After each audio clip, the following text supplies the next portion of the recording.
Okay, so we're on day 2 of 6.5, and we are learning to determine the equation of a line given slope and 1 point. So this should be a fairly quick one, hopefully. We're going to find the equation for a line parallel to 2x minus 3y plus 6 equals 0, and we'll have the same y-intercept as y equals 7x minus 1. So as opposed, it's a little bit different from just finding an equation of a line that's parallel to another line, because it's not just any line, it's a line that's parallel but also has this intercept. So remember, if I have these lines here, they're all parallel to each other, except once I say I have the same intercept, then we're talking about a specific line. Or if it goes through a certain point, if I say it goes through this point right here, then it's going to have this y-intercept. So the more specifics you're given, we're narrowing this down to a specific line versus any random line that could be parallel or have any y-intercept. Okay, so let's just get rid of that for a second. And let's first take 2x minus 3y plus 6 equals 0, and let's just find out what our slope is. Because when we're finding parallel lines, we want the same slope. So what I'd like to do is leave the negative 3y here. I'm going to bring the 2x over and bring the positive 6 over. So I will end up with negative 2x, and I'll end up with negative 6. And then I'm going to divide everything by negative 3. So negative 3 divided by negative 3y divided by negative 3, of course, is y. And negative 2x divided by negative 3 would just simply be 2/3 x. And negative 6 divided by negative 3 would be just positive 2.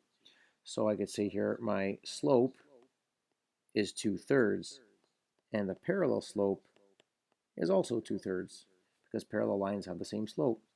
Therefore, I know y equal 2/3 x, and for my y-intercept, it said same y-intercept as y equals 7x minus 1, and we all know that y equal mx plus b in that form of the equation, r plus b, or b in this case is negative 1, that is our y-intercept, and so it's the same y-intercept, and that will be our equation. Y equal 2/3 x minus 1. Let's take a look at another equation here. Find the equation for the line perpendicular to 4x minus 5y equal 20. So we know when we're finding perpendicular lines, that just means that the slopes of perpendicular lines are the negative reciprocal of each other. As a refresher, if I had a slope of, let's say, 3, that's really saying 3 over 1. And so the perpendicular slope would be the negative reciprocal. Again, that's fancy schmancy math language for flip and change the sign. So we're going to flip the 3 over 1 to become 1 over 3, and then we'll change it to negative. So put a negative in front there because we're flipping it and changing the sign. So if I had a slope that was 3 over 1, and let's just say it went through 0, 0, I'd go 1, 2, 3 over, I apologize, a little mistake there. I should go up 3 because rise over run. Up 3, 2, 3, and over 1. And I'd be right there. And so I could draw a line technically like that.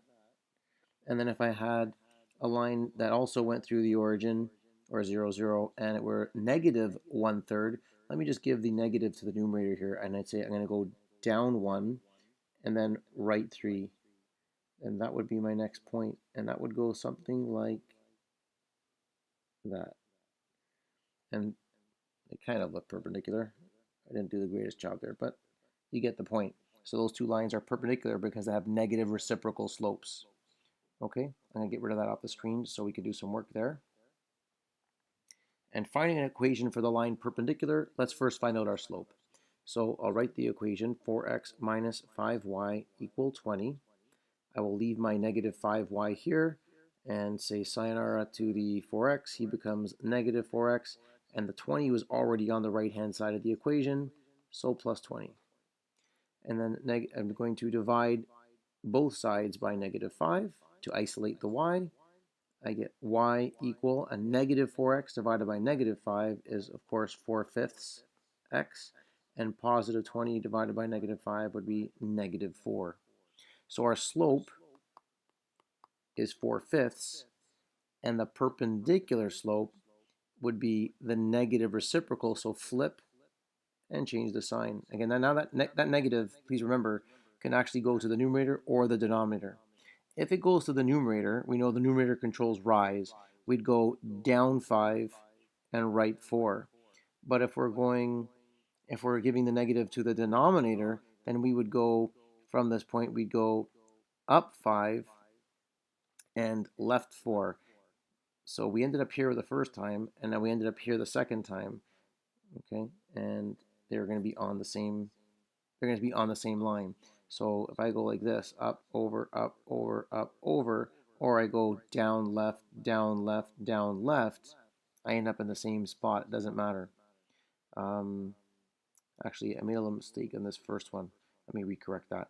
So if I were going down 5, right 4, I'd end up over here. But from that point, that's what I meant to say. From that point, I can go up 5 and left 4, and I get to the other coordinate. That's what it should be. So if you look at that, what I did there, then we really have the same line, whether you go down and left or whether you go up and right. Just depends who you give the negative symbol to, the numerator or the denominator. So thanks for your patience on that one.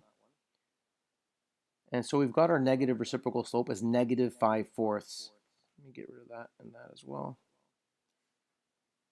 Okay, negative 5/4.